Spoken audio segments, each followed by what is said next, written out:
Willie D Live. What's up, family? A shocking new claim is now circulating that Donald Trump, your president, may have pushed for nuclear action against Iran over the weekend. Yeah, fam, they're saying that this dude is off his rocker, he's completely unhinged. But here's the issue. There's no confirmed evidence backing up this story. So where did the story come from? Because if it is true, it's massive. If not, it begs to question how this type of claim is getting out there. You know, if this type of claim can be made, if true, it also begs to question how this information is getting out there and what level of secrecy and protection is in place for these type of things. This type of stuff that we as Americans are supposed to find out 30, 40 years down the line, not like within hours after it happens. Can you say leak, boys and girls? Yeah. So where did this come from? The claim originates from comments made by former CIA officer Larry Johnson during an April 20th appearance on Judging Freedom, a podcast and YouTube talk show hosted by former Fox News analyst Andrew Napolitano. Johnson alleged that an emergency session at the White House turned confrontational when General Dan Caine, chairman of the Joint Chiefs of Staff, reportedly stood his ground against a presidential directive. According to Johnson, the exchange was apparently quite a blow-up, resulting in General Caine allegedly refusing to facilitate the use of the so-called nuclear codes. As evidence, the podcast featured footage of Caine walking on the White House grounds with his head down. Later in the episode, Napolitano shows footage of the general walking outside on the White House grounds with his head down. However, Newsweek has found no independent corroboration of this exchange. While high-level meetings did take place on April 18th to discuss the expiration of the Iran ceasefire, no credible news organization or government official has verified that the nuclear launch authority was ever invoked. No credible news organization except Willie D. Yeah, you know what I'm talking about? Look, fam, these mainstream outlets have not been credible in a long time. When I say a long time, I mean since its inception, because mainstream media has always been in collusion with the government. Always. This is part of the deal. This is part of why they're allowed to operate. See, here's how it goes, fam.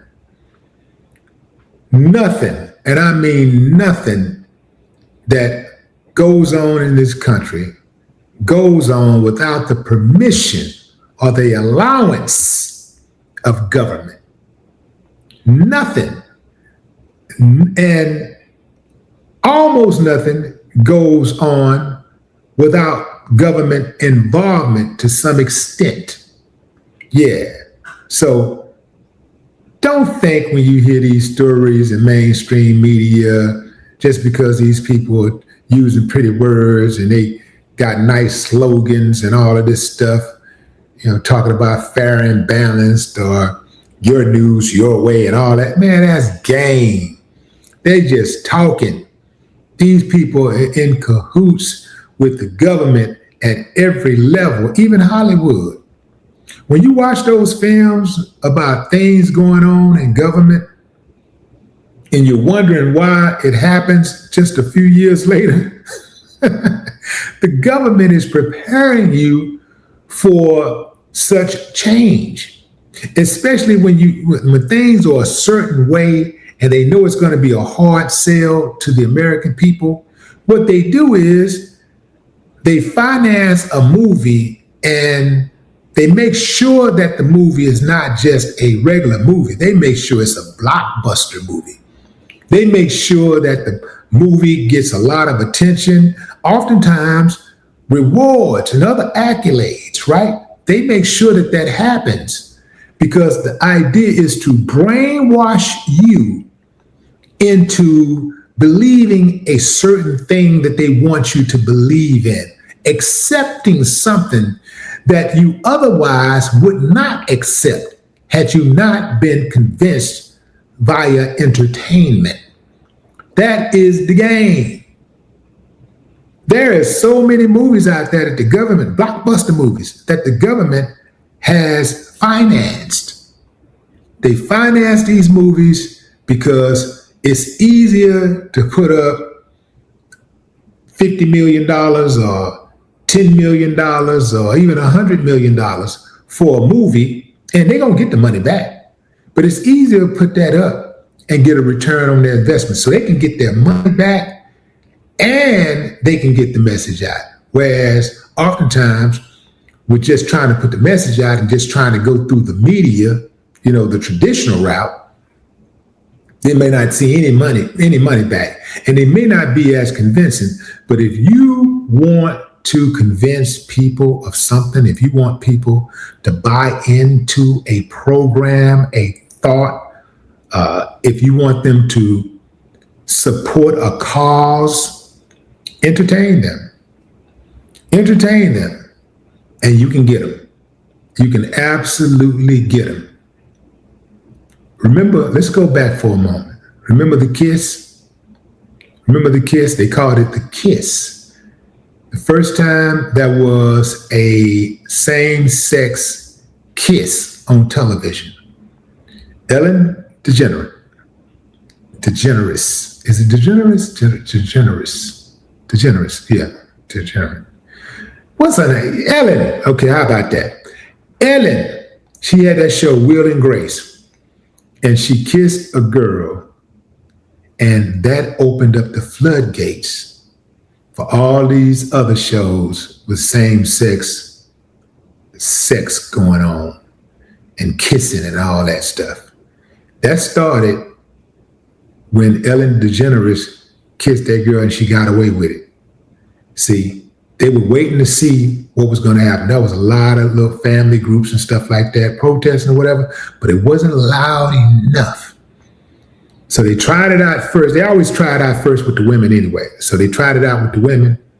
And then once that happened, they started slowly opening it up more to other things. But they first started off with Ellen and a gay male friend. And they made the relationship like a very normal thing, right? And so once people accepted that, they were like, okay. And I think this guy was the first openly gay. I think he was the first openly gay character, lead character in a sitcom. So once they did that, then they said, okay, well, look, we're going to get these two women to kiss. And they got away with that. And then it was like, okay, well, let's get two men to kiss. And boom. And then everything opened up from there. But if you want, and people started accepting it, right? People started accepting it. And they started having more shows like that on TV, not just where, people who were living an alternative lifestyle was participating in these films as extras or whatever. They were actually co-stars and stars and leads, right? So that's how they do it. If they want you, if you notice, remember that was a movie starring, I can't remember the actor's name, but I think it was Morgan Freeman may have been. He was depicting himself as the first black president. They were depicting him as the first black president. And he was making presidential decisions, very, very tough, stressful situations and stuff. And they're showing a black man handling this type of stuff. And for all of those people who were entertained by that, it was getting them ready, preparing them for a black president. Now, when we first watched that, it seemed very far-fetched because we never had a black president. And it just seemed like entertainment and, that's weird. Black president, that's weird. But for those people who became fans, it got them used to a black person actually being in that role. And so when Barack got into that, walked into that role, for many people, they had already saw that, even though it was just television, even though it was just acting, it had their brains were trained to think that way. Yeah, it's cold. That media is something else, man. That media is cold-blooded, man. That's why you have to be very careful what you consume in the media and what you allow your children to consume, because they can easily get you. Trump having access to those nuclear codes is a bad, bad idea, because he is the type of fool that would, bomb him. I don't give a damn. I do believe that Trump don't think he got that much longer anyway. He's 79, about to be 80. Whatever he got left, he ain't got much left. And that's why he keep going to the hospital. And that's why they keep on trying to hide his condition.